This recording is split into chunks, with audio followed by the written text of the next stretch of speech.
right here, and then he's gonna pile on even more beef. So this has been marinating. The white stuff is yogurt, and then there's a bunch of their own seasonings inside as well.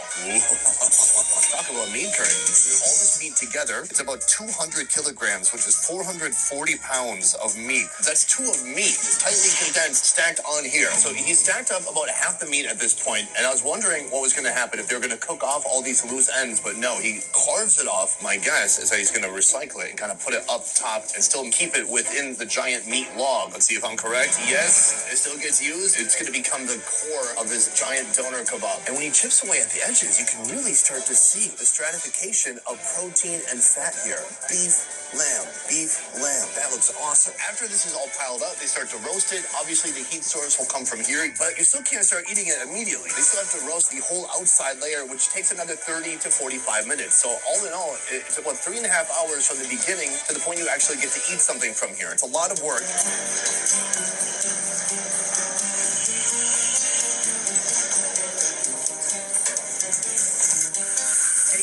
It is the most giant doner kebab I've ever seen in my life. They capped this thing off with just pure fat so it can drip down and keep this whole thing moist all day. Right now they're making my kebab with lavash. We've got chilies, tomato, and then a bunch of meat. He rolls it up like a little burrito or like a kebab, really. Puts it in the paper, no sauce, no nothing. That is done. Right here we have my first Turkish kebab ever. These shops are everywhere. That, though, is the biggest piece of meat I've ever seen. It could be a meatball for King Kong. Let's take a look here. I got just a plate with some of those green peppers and tomato. That comes with this piece of bread, or you can get it in here. This is called lavash. Lavash is a super thin bread. It's like a Middle Eastern tortilla. What surprised me is when I used to get kebabs, is they put like a white garlic sauce inside. Here, no sauce at all. So I'm wondering if it's going to be dry. Let's give it a try.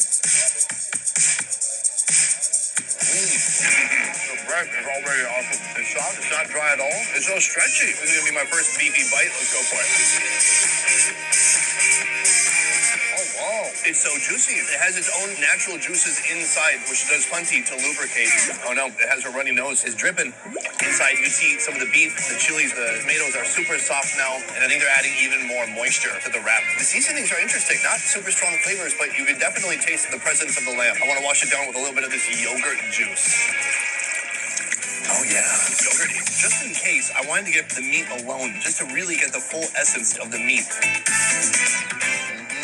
Combination of juicy meat plus the char. Some of these little blackened bits carry so much flavor with them. So it's very satisfying, even without the bread. An interesting combination. I've never had beef and lamb put together like that. So I think it was just lamb alone.